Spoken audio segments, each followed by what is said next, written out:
Hello and welcome to the Columbia Daily Tribune's Courtside View basketball webcast. This is Tribune sports editor Joe Walljasper along with Tribune basketball beat writer Steve Walentic. Steve, you're back from Nashville where Missouri had another disappointing end to a game that they probably should have won, losing to Mississippi in the quarterfinals.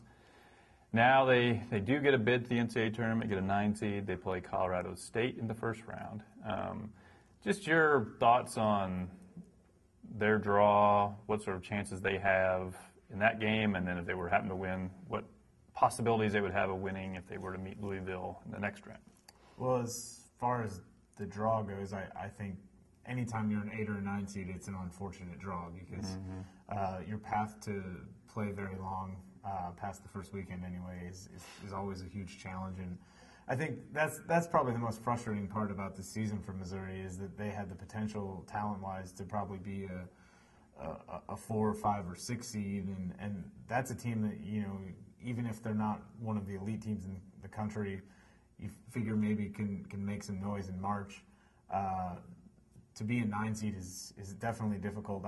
As far as the opening round matchup, I think Missouri has a shot to win the game for sure. The Tigers have some tournament experience working in their favor. I think both teams, both Colorado State and Missouri, are pretty similar. Both kind of rely on rebounding to win a lot of games, have big, strong guys in the middle, are both pretty experienced. Larry Eustachy's team has a lot of seniors, as does Missouri. I think the Tigers, having played at Rupp Arena before, probably helps them a little bit in terms of being comfortable. And I think Missouri's probably played a little bit tougher schedule, or at least some more high-end teams, having played Florida, having played Louisville before. But it's an 8-9 game, and those are the games that can go either way for a reason. I think clearly, I guess the way I look at it is that Missouri has sort of, I think this is so deep in their brains that if it's a close game, it's not going to work out well for them. That it's almost like when I think about whether Missouri's going to win or not, I have to think, are they going to win big or not? Because if it's close, then they lose. And it's not such a coincidence when it's happened, I think, 7 times or something like that on the away from home, not always on the road, away from home. They did win a couple close ones at home against Bucknell, against Florida, but most of those home games were such blowouts that were really not in doubt. I think it's so deep in their heads now that they are going to do something to screw up a close game that it's a factor. It's not just a coincidence. Yeah, and you know, you look at the close wins that you just mentioned at home.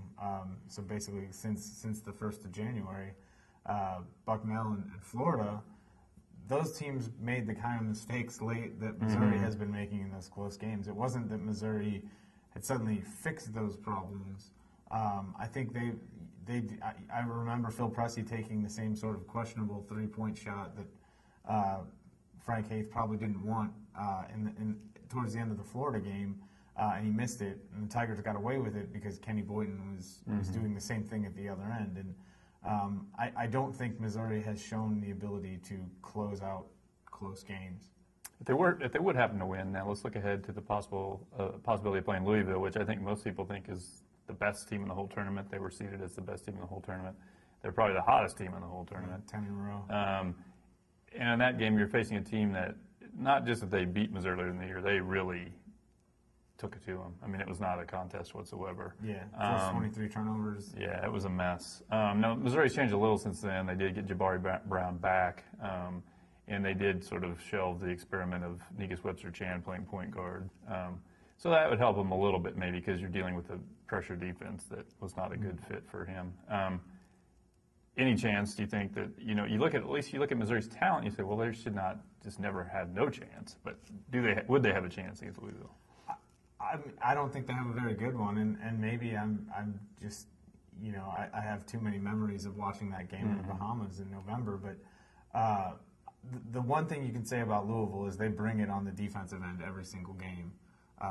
They're one of the truly elite defensive teams in the country, and I don't think you can count on that kind of effort from Missouri, and so it's really hard to see them winning that kind of game. Can it happen? Absolutely, it can happen.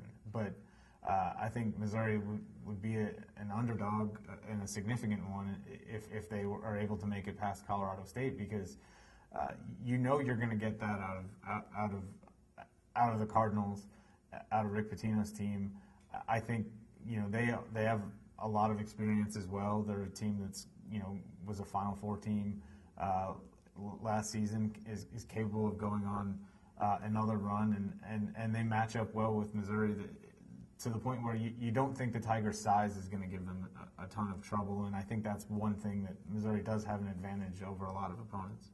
Yeah, because Jang as a shot blocker, you can kind of correct some errors that some teams can't deal with, like with Missouri's strength inside. And the other factor is it's in the state of Kentucky, so Louisville will buy up whatever seats are available. Unless and there's usually a lot for NCAA tournament. I mean, there's a lot of neutral observers. So. Unless there were a whole bunch of Wildcats fans who wanted to stay home this weekend and weren't counting on Kentucky making, and they just wanted to root against Louisville or something. Yeah, I agree. I mean, crowds can't turn on. I think we saw that last year when Missouri played in Omaha against Norfolk State, when they had a bunch of Kansas fans were around, and really everybody in the building that wasn't a Missouri fan really turned on Missouri because they were just interested in the upset.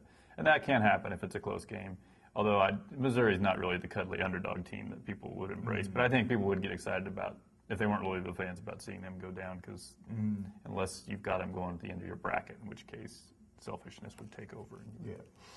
Okay, tomorrow we will discuss the issue that's taken over Missouri basketball, why they cannot win a close game.